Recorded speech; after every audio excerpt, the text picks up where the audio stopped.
There is a specific kind of silence that lives in the New York subway at 2 a.m. It isn't true quiet. You still hear the rustle of a damp newspaper, the distant shriek of iron wheels kissing curved track, the drip of water somewhere that sounds too much like accounting. But it is a silence of witness. A silence where everyone's eyes are fixed on the floor, on their phones, on anything except each other. Because the contract of the underground is simple: you do not look, and you are not seen. I learned that contract the night I saw the shadow. I had taken the downtown too, running late, running tired. The car was sparse, a man sleeping with his head against the glass, a woman clutching a plastic bag full of things that clinked, and a teenager in a hoodie vibrating with music only he could hear.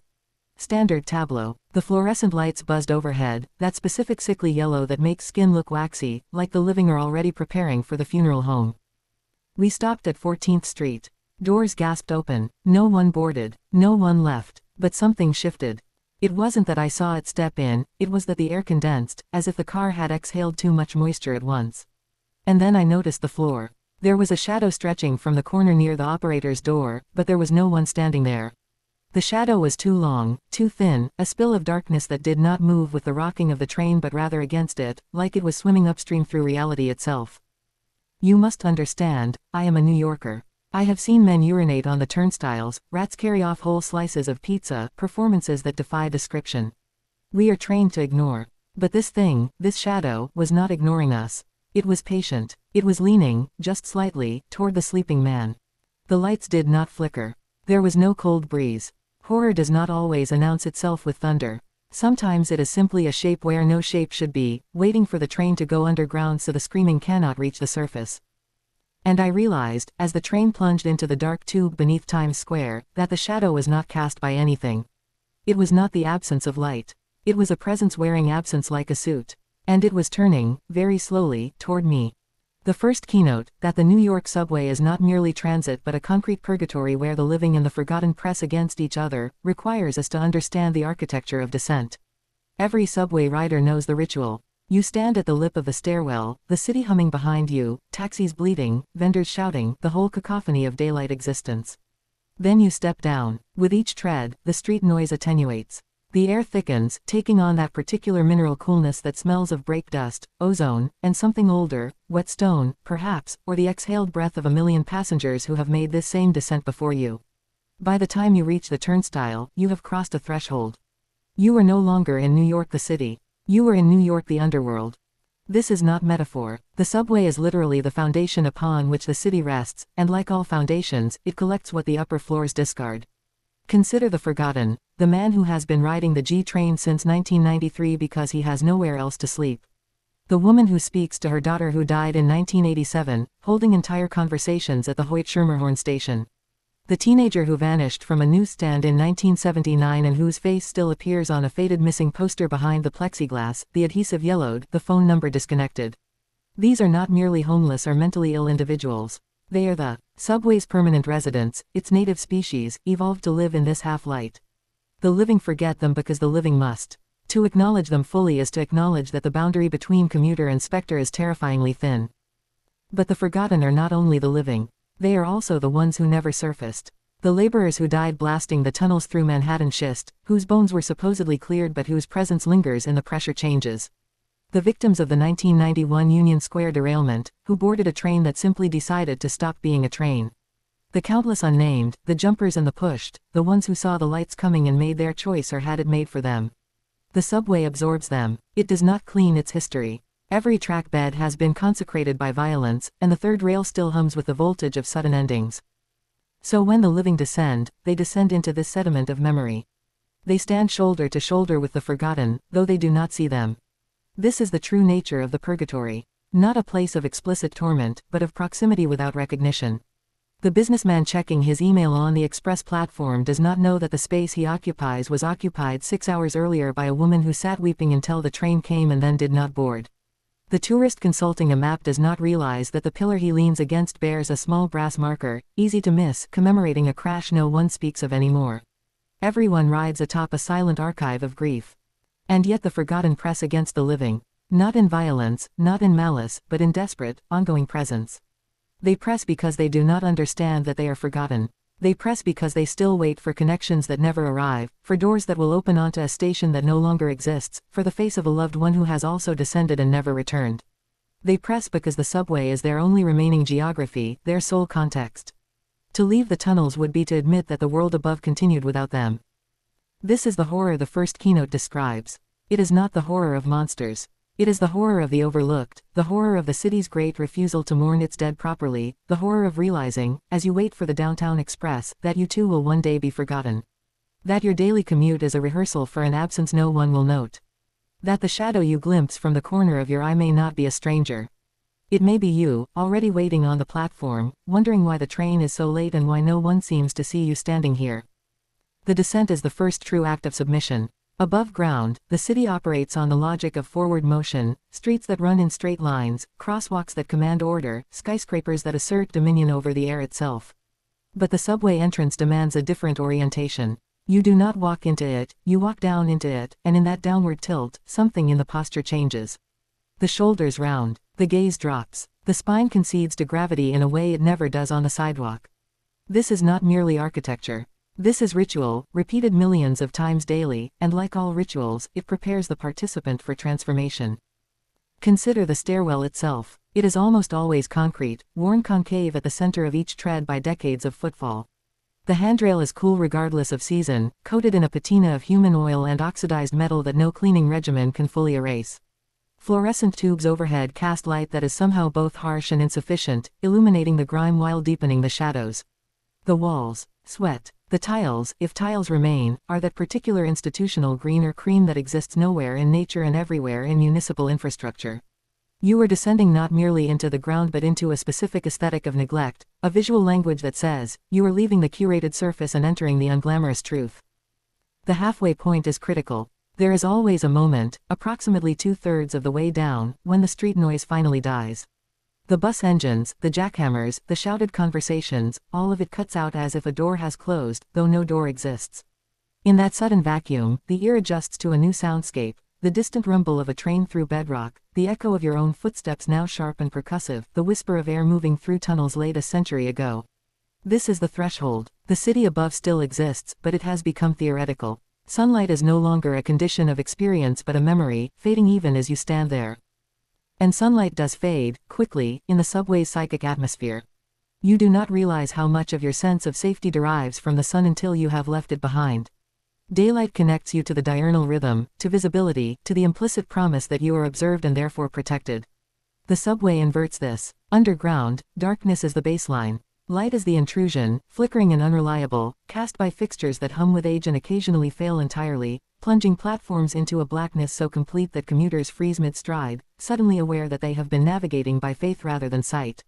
In those moments, the descent completes itself. You are no longer a citizen of the surface. You are a creature of the tunnels, navigating by vibration and intuition, as the forgotten do.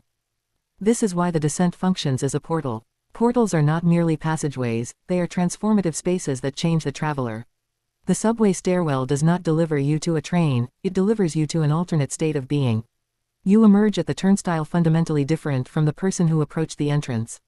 Your expectations have shifted. You now accept, without conscious thought, that time operates differently here, that trains can be delayed indefinitely, that schedules are suggestions, that the clock on the platform is usually wrong. You accept that personal space is a luxury. You accept that you may be asked for money, are spoken to by someone who is not speaking to anyone in particular, are forced to witness something you will struggle to describe later. The sun becomes a false memory not because you forget it exists but because it ceases to feel relevant. Its warmth, its certainty, its uncomplicated optimism, these belong to the world above. Down here, other forces govern. The pressure of earth on concrete. The age of the tunnels. The accumulated residue of every passenger who has made this descent before you.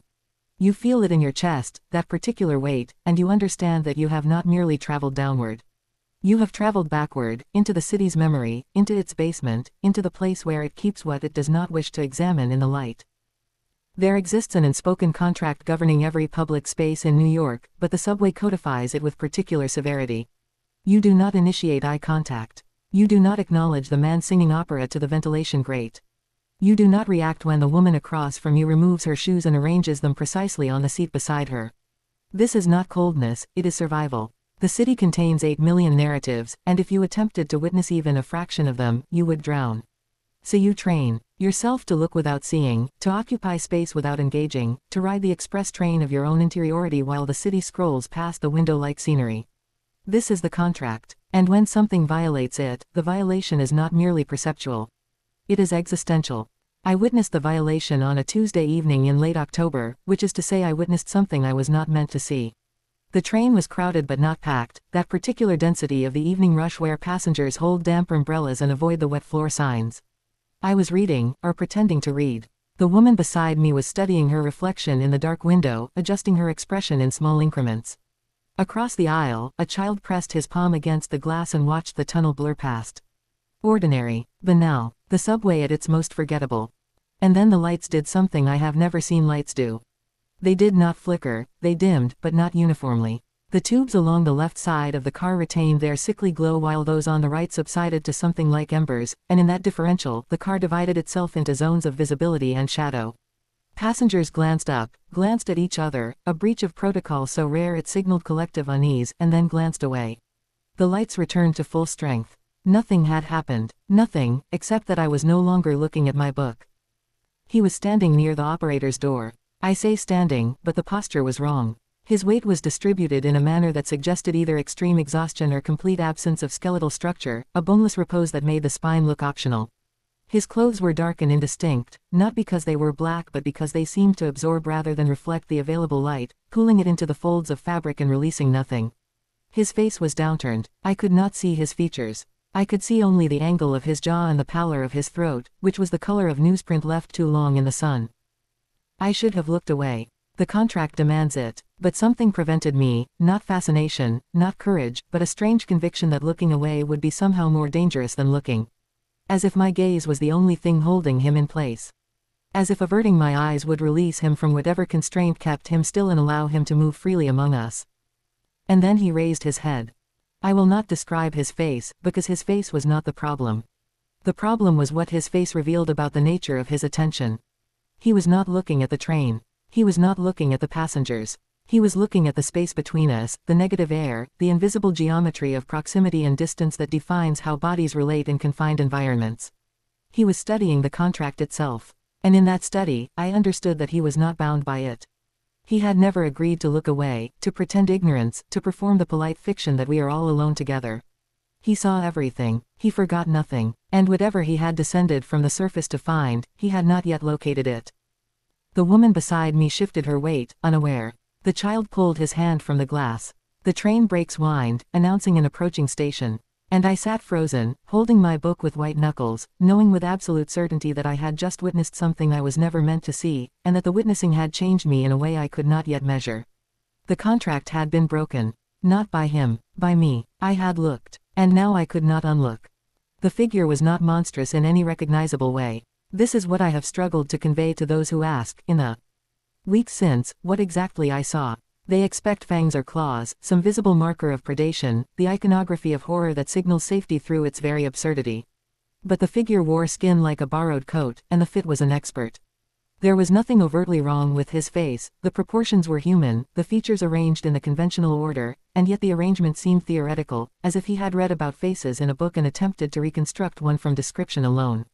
The mouth moved slightly when the train swayed, not speaking but adjusting, testing its own range of motion. The eyes tracked not objects but the space between objects, the negative architecture of the car. He was not a ghost, because ghosts are the dead who remember being alive. He was something that had never been alive, attempting to approximate life through observation, and the approximation was close enough to be deeply wrong. The hands were the worst evidence. They rested at his sides, palms facing backward, the fingers curved inward at angles that suggested either recent injury or complete unfamiliarity with human articulation. I watched them slowly, incrementally, rotate until the palms faced his thighs. He was learning. In real time, by watching the passengers around him, he was teaching himself how hands should be held. And the learning was imperfect. The correction overshot, the fingers splayed too wide, then clenched too tight. He settled finally on a loose curl, almost natural, almost convincing, and held it with the rigid concentration of a student who has memorized the answer without understanding the problem. This was the anatomy of the figure. Not human, not ghost, but something wearing the idea of a man like an ill-fitting uniform. The clothes contributed to this impression, dark wool, possibly a coat, though the season did not require one. The collar was turned up, not for warmth or style but as if the wearer had observed that collars are sometimes turned up and wished to participate in this custom. The fabric did not drape, it hung. It draped without draping, fell without falling, as if the body beneath it was merely an armature and the coat was doing its best to suggest mass and volume where neither existed in sufficient quantity. The cuffs extended past the knuckles, which was fortunate, because I did not wish to see whether the hands beneath them had the correct number of fingers. I have seen the homeless of the subway system in all states of distress and deterioration. I have seen men whose skin bears the geography of years spent sleeping on grates, women whose teeth have abandoned them, teenagers whose eyes hold the flat resignation of those who have given up expecting rescue. These are human beings, damaged but recognizable, their suffering legible in the familiar language of our shared biology. The figure was not suffering. He was not damaged. He was simply incomplete, an unfinished sketch of a man, and his incompleteness was more disturbing than any wound because it suggested that humanity is not a baseline but an achievement, a set of behaviors and postures and gestures that must be learned and performed correctly to pass unnoticed among the living. He had not yet mastered the performance. He was still rehearsing. And because he was rehearsing, I understood that there were others like him. This was not a solitary anomaly, a unique rupture in the order of the underground. This was a species, or perhaps a stage of development, and the figure I watched was simply the one whose rehearsal had intersected with my commute. Somewhere else in the system, another figure was learning to blink at appropriate intervals. Another was practicing the slight nod strangers exchange when their eyes accidentally meet. Another was standing before a bathroom mirror in an abandoned station, teaching his borrowed face to smile. They were all descending, all learning, all preparing for something I did not dare imagine. And the skin they wore, like the coat they wore, was not their own. It was borrowed from the forgotten, the overlooked, the ones who descended and never surfaced. It was worn thin at the elbows. It was still warm. There is a specific mathematics to horror, and it is inverse to the mathematics of safety. One person alone in a dark place is vulnerable, yes, but the fear is straightforward, you against the unknown, the equation simple and solvable through flight or fight. Add a second person, and the equation changes. Add 20. Add 100. Conventional logic insists that safety increases with proximity to others, that there is protection in numbers, that the crowd is the antidote to isolation. This logic is a lie the city tells itself so that its citizens will continue to descend.